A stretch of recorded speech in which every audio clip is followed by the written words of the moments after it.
بسم اللہ الرحمن الرحیم۔ السلام علیکم ناظرین۔ داستان صحابہ کرام کی کے عنوان کے تحت ہم آج جس ہستی کا ذکر کر رہے ہیں اس کو تمام صحابہ کرام میں ایک عجیب مقام حاصل تھا۔ میری مراد محبوب الرسول اور رازداران رسول حضرت زید بن حارثہ بن شراجیل رضی اللہ تعالیٰ عنہ۔ آپ نے نام سنا ہوگا زید بن حارثہ۔ یہ محبوب رسول صحابہ کرام میں حضور کے سب سے زیادہ محبوب تھے، پیارے تھے، حضور ان سے بہت پیار کرتے تھے، اور آقا علیہ السلام نے ان کو اپنا بیٹا بنایا ہوا تھا۔ ان کو حضور نے اہل بیت میں داخل کر دیا تھا۔ ہوا یہ کہ قبیلہ تھا سالبہ، ان کی والدہ سعدہ بنت سالبہ یہ اپنی قوم سے ملنے کے لیے گئیں، اور جب اپنی قوم میں پہنچی، یعنی اپنے ان کے ننہال حضرت زید کے ننہال، ان کی ماں اپنے بھائیوں کے گھر پہنچی، اس بیٹے کو بھی ساتھ لیا ہوا تھا، تو بنی قین ایک قبیلہ ہے، ان کے ڈاکوؤں نے اس قبیلے میں جا کے لوٹ مار شروع کر دی، اور لوٹ مار کرتے کرتے جو بچہ ہاتھ آتا اس کو بھی لے لیتے، پیسے بھی لے لیتے، بکریاں اونٹ وہ سب اکٹھے کر کے تو وہ ڈاکو چلتے بنے۔ اس دور میں ڈاکے ایسے ہوتے تھے، یعنی پورے ڈاکوؤں کا ایک گینگ آتا تھا 100-200 بندوں کا، اور پورے گاؤں کو لوٹ کر لے جاتے تھے۔ تو جب حملہ ہوا تو حضرت زید رضی اللہ تعالیٰ عنہ اپنے ننہال گئے ہوئے تھے، وہاں پہ حملہ ہوا اور یہ قیدی بنا کر لے جائے گئے۔ آپ کی عمر اس وقت 7 سال تھی۔ وہ جب لے گئے ڈاکو ان کو، تو ایک عرب میں بہت بڑا میلہ لگتا تھا اوکاز کا، یہ بڑا مشہور میلہ ہے۔ تو ڈاکوؤں نے ان تمام غلاموں کو جو وہاں سے لڑکے لے کے گئے تھے ان کو جا کے وہاں بیچ دیا بازار کے اندر، اوکاز کے میلے میں۔ وہاں پر حضرت خدیجہ رضی اللہ تعالیٰ عنہ کے پھپھو زاد ایک حکیم بن حزام بن خویلد، حکیم بن حزام بن خویلد یہ قریش کے معتبر لوگوں میں سے تھے، اور حضرت خدیجہ ان کی پھوپھی تھیں۔ یہ ان غلاموں کو خرید کے لے آئے، حکیم بن حزام۔ حضرت خدیجہ رضی اللہ تعالیٰ عنہ اپنے بھتیجے کو ملنے کے لیے گئیں، تو وہ کو گفٹ دینا چاہتا تھا، اچھا گفٹ۔ اس نے سمجھا کہ میرے پاس سب سے اچھا گفٹ جو ہے وہ یہ لڑکے ہیں، غلام ہیں، تو انہوں نے سب کو پیش کیا کہ میری طرف سے گفٹ یہ قبول فرمایا، جو غلام آپ پسند کرتی ہیں اپنے ساتھ لے جائیں۔ تو حضرت خدیجہ رضی اللہ عنہ کو یہ حضرت زید بن حارثہ بڑے پیارے لگے۔ یہ ان کی آنکھوں سے ذہانت ٹپکتی تھی، خوبصورت تھے، ذہین تھے، ہوشیار تھے، تو ساری خوبیاں جیسے کوئی کام لینا چاہتا ہے وہ ساری اس کے اندر موجود تھیں، تو آپ نے وہ لے لیا، حضرت خدیجہ الکبریٰ نے رضی اللہ تعالیٰ عنہ۔ اب وہ لے آئیں مکے کے اندر۔ جب آقا علیہ السلام سے حضرت خدیجہ کا نکاح ہوا، تو چونکہ انہوں نے اس غلام کو کافی دیکھا تھا اور اچھی خدمت کرتا تھا، تو جب شادی ہوئی حضور کے ساتھ حضرت خدیجہ کی، تو آپ نے سب سے بہترین تحفہ یہ حضور کی بارگاہ میں پیش کیا، اس غلام کو حضور کو دے دیا، اور عرض کیا یا رسول اللہ یہ آپ کا غلام ہے اور مجھے سب سے پیارا ہے، اور اس لیے میں آپ کو گفٹ کرتی ہوں۔ اس طرح یہ زید بن حارثہ حضور کے اب غلام بن گئے اور حضور کی خدمت کرنا شروع کر دی۔ آقا علیہ السلام نے ابھی اعلان نبوت تو نہیں کیا تھا، لیکن یہ کہ حضرت آپ کی طبیعت مبارکہ ایسی تھی، چونکہ رحمت للعالمین تھے، آپ نے ان سے اتنا پیار کیا، حضور نے غلاموں والا سلوک نہیں کیا ان کے ساتھ بیٹوں والا سلوک کیا، تھے بھی بچے، اور حضور ان کو ان کی حیثیت سے بڑھ کر کام نہیں دیتے تھے، اور اگر کوئی غلطی ہو جاتی تو درگزر کرتے تھے، کبھی جھڑکا نہیں، کبھی مارا نہیں، پیار کیا ہے، بیٹوں کی طرح پالا ہے۔ تو اتنا پیار ہو گیا حضرت زید بن حارثہ کو حضور کے ساتھ، اور حضور بھی ان سے پیار کرتے تھے۔ ہوا کیا، پیچھے سے ان کی ماں اور باپ وہ دونوں اس طرح تھے کہ جیسے پاگل ہو جاتے ہیں۔ باپ شاعر بن گیا تھا اپنے بیٹے کے ہجر میں، وہ کلام لکھتا تھا اور کہتا پھرتا تھا بازاروں کے اندر، کسی کو میرے بیٹے کی خبر ہو تو بتاؤ، کوئی کسی کو پتا ہو میرا بیٹا کدھر گیا ہے۔ ماں بھی دیوانی ہو گئی، اور ماں رو رو کے اندھی ہو گئی، اور باپ بھی ہر کسی سے پوچھتا تھا کہ کسی کو میرے بیٹے کی خبر ملے، کہاں ہے، ہماری تو ایک ہی بیٹا تھا، وہ چلا گیا، زندگی برباد ہو گئی، یہ ہو گیا وہ ہو گیا۔ تو دونوں روتے رہتے تھے ہر وقت۔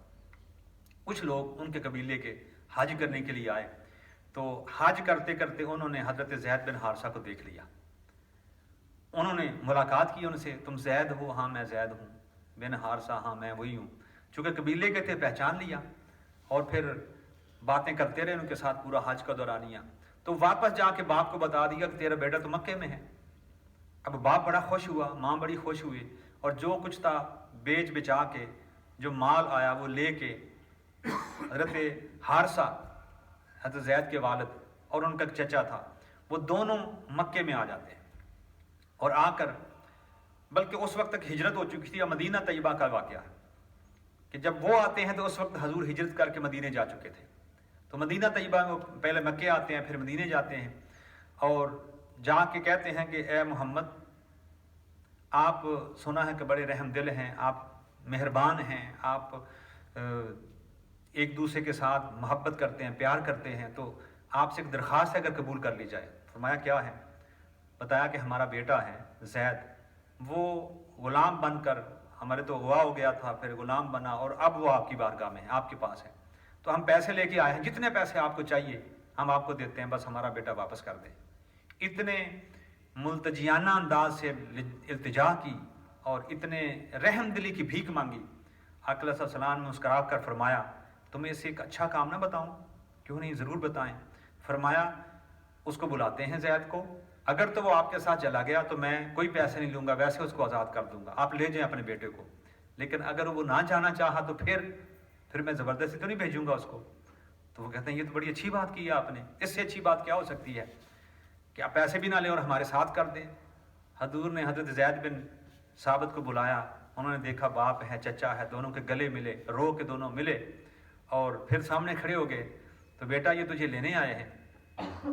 حضرت زید بن حارثہ, اب یہ ان کے ایمان کا امتحان تھا, سامنے باپ ہے, سامنے چچا ہے, اور حال بیان کر رہے ہیں تیری ماں اندھی ہو گئی ہے رو رو کے, تیرے ہجر میں ہماری زندگی برباد ہو گئی ہے, تو اب باپ لینے آیا ہے, تو اگر آپ کا دل ہے تو چلے جائیں, میں آپ کو روکتا بھی نہیں ہوں, لیکن اگر آپ رہنا چاہتے ہیں تو میں آپ کو زبردستی بھیجتا بھی نہیں ہوں, قربان جائیں. حضرت زید ایک نظر حضور کے چہرے کو دیکھتے ہیں, ایک نظر باپ کو دیکھتے ہیں, ایک نظر غائبانہ اپنی ماں کی نابینگی کی طرف دیکھتے ہیں کہ ماں رو رو کے اندھی ہو گئی ہے. سارا فیصلہ کرنے کا زیادہ وقت نہیں ہے, لیکن زید بن حارثہ کا بالآخر فیصلہ یہ تھا, یا رسول اللہ میں بھی ماں باپ سے جدا ہوا ہوں, بڑا دکھ ہے, لیکن جو محبت مجھے آپ کی بارگاہ سے ملی ہے وہ کائنات میں کہیں نہیں مل سکتی. تو حضور میں ماں باپ کے ساتھ نہیں جانا چاہتا, میں آپ کے پاس رہنا چاہتا ہوں. میرے آقا کی آنکھوں سے محبت سے آنسو نکل آئے, اور زید کو سینے سے لگایا, اور اسی وقت ساتھ لیا, اور جا کر مسجد میں اعلان کیا کہ لوگوں آج کے بعد میں زید کو اپنا بیٹا بناتا ہوں, میں اپنا وارث بناتا ہوں, اور آج کے بعد اسے زید بن محمد پکارا جائے. سبحان اللہ. یہ کائنات میں مقام صرف حضرت زید بن حارثہ کو ملا کہ حضور نے انہیں اپنا منہ بلا بیٹا بنایا, اور پھر لوگوں نے زید بن محمد کہنا شروع کر دیا, یہاں تک کہ قرآن کی ایک آیت اتری, اور جس میں اللہ تعالیٰ نے قرآن میں بہت سی وجوہات کی بنا پر اللہ تعالیٰ نے قرآن میں فرمایا ادعوہم لآبائہم, کہ بیٹوں کو اپنے باپوں کے نام سے بلایا جائے, کسی دوسرے کے نام سے نہ بلایا جائے. تو پھر جا کر ترک کر دیا اور حضرت زید کو زید بن حارثہ, ورنہ کچھ عرصہ زید بن محمد کے نام سے. اور زید بن حارثہ رضی اللہ تعالیٰ بھی حضور سے اتنا پیار کرتے تھے, اتنا پیار کرتے تھے, اور پھر اتنا پیار کہ حضور نے اپنی پھپھو زاد بیٹی حضرت زینب بنت جہش, ان سے حضرت زید کا نکاح کروا دیا. دیکھیں غلام ہے, اور غلام آزاد کیا ہے حضور نے, بیٹا بنا لیا ہے, اور پھر اتنا مقام دیا ہے کہ قریش کی باعزت عورت حضرت زینب بنت جہش, ان کے ساتھ حضرت زید کا نکاح کر دیا. کچھ عرصہ نکاح رہا, پھر نباہ نہ ہوا, اور جب علیحدگی ہو گئی, طلاق ہو گئی, تو پھر حضور نے خود حضرت زینب بن جہش سے نکاح کیا, اور وہ ام المومنین بن گئی. تو یہ وہ زید بن حارثہ رضی اللہ تعالیٰ عنہ تھے. یہ واحد صحابی ہیں پورے قرآن میں, صرف ایک ہی صحابی کا نام اپنا آیا ہے, اور وہ یہی زید ہے. اور اللہ تعالیٰ نے قرآن میں نازل کیا کہ جب زید نے اپنی بیوی سے نکاح کیا اور جو ان کے ساتھ معاملات تھے وہ ہو گئے, اور جب وہ علیحدہ ہونا چاہے تو یہ زید کا نام صرف قرآن مجید میں حضرت زید کا نام آتا ہے.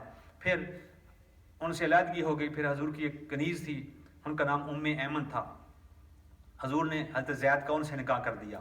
پھر ان سے ایک بیٹا پیدا ہوا اسامہ بن زید, اور پھر وہ چونکہ ام ایمن بھی کالے رنگ کی تھی, حبشن تھی, اور یہ اسامہ بن زید یہ بھی تھوڑے کالے رنگ کے تھے, لیکن حضور کو بڑے پیارے تھے.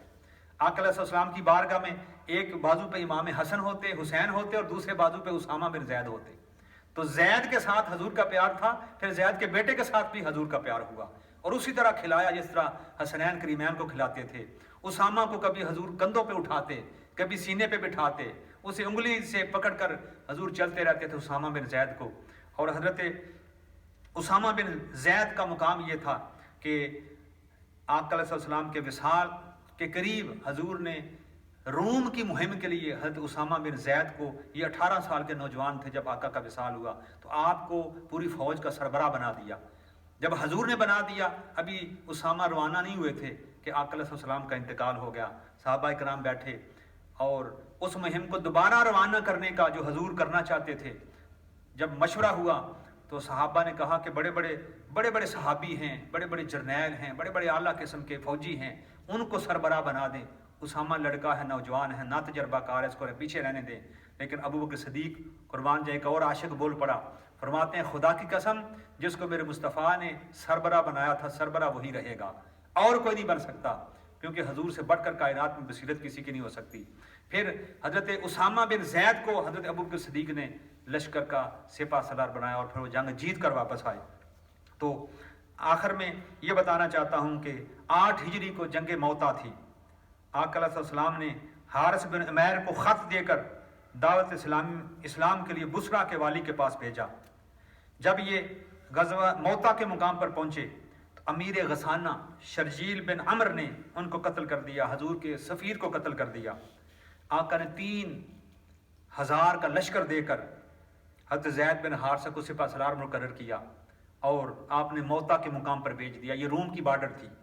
حضور نے زید بن حارثہ کو، اپنے اس غلام کو، اپنے بیٹے کو بھیجا، اور چلنے سے پہلے حضور نے فرمایا اگر زید شہید ہو جائیں تو عبداللہ بن رواحہ کو، ان کے دوست کو کمانڈر بنا دیا جائے، اگر وہ شہید ہو جائیں تو جعفر طیار کو بنا دیا جائے، اگر جعفر شہید ہو جائیں تو عبداللہ بن رواحہ کو بنا دیا جائے، اور اگر وہ بھی شہید ہو جائیں تو پھر جس کو فوج مرضی کمانڈر بنا دے۔ ایسے ہی ہوا، جنگ ہوئی، سب سے پہلے حضرت زید بن حارثہ شہید ہوئے، اس کے بعد جعفر بن طیار شہید ہوئے، اس کے بعد عبداللہ بن رواحہ شہید ہوئے، اور پھر اس کے بعد فوج نے حضرت خالد بن ولید کو موتا میں اپنا لیڈر چنا، اور انہوں نے پھر جنگ لڑی اور جنگ جیتی گئی۔ لیکن یہ تینوں عظیم صحابی جنگ موتا میں شہید ہو چکے تھے۔ جب ان کی شہادت کی خبر ملی تو ایک تو چچا زاد تھا جعفر بن طیار، ایک زید بن حارثہ، 2 بڑے پیارے حضور کے اس جنگ موتا میں شہید ہو چکے تھے، لیکن مسلمانوں کو کامیابی نصیب ہوئی تھی۔ حضور اکرم صلی اللہ علیہ وسلم پہلے زید کے گھر جاتے ہیں، اور دردہ بیٹی حضرت زید کی بیٹی، چھوٹی سی بیٹی تھی حضرت زید بن حارثہ کی، وہ حضور کے گلے چمٹ کر رو رہی تھی، ادھر وہ بیٹی رو رہی تھی، ادھر حضور اپنے محبوب بیٹے کے ہجر میں رو رہے تھے۔ یہ کیفیت کون دیتا ہے؟ دینے کو دل چاہیے۔ اتنی محبت غلاموں کے ساتھ بیٹا بنا کر ان کو اس مقام پر لے جانا کہ قریش کی ایک سردار عورت سے ان کا نکاح کر دینا، پھر اہل بیت اور اپنا والی اور وارث قرار دے دینا، غلامی کے ساتھ یہ کرنا، یہ شان صرف محمد مصطفیٰ صلی اللہ علیہ وسلم کی ہو سکتی ہے۔ دعا اللہ تعالیٰ جو مقام ان کو نصیب ہوا وہ تو انہی کا نصیب ہے، جو ان کا اخلاق اور کردار ہے، اللہ تعالیٰ وہ ہمیں بھی عطا فرمائے، اور جس طرح انہوں نے حضور سے محبت کی اللہ تعالیٰ وہ بھی ہمیں عطا فرمائے، اور جس طرح حضور نے ان سے محبت کی اللہ تعالیٰ حضور کی اس محبت سے ہمیں بھی حصہ عطا فرمائے۔ وما علینا الا البلاغ۔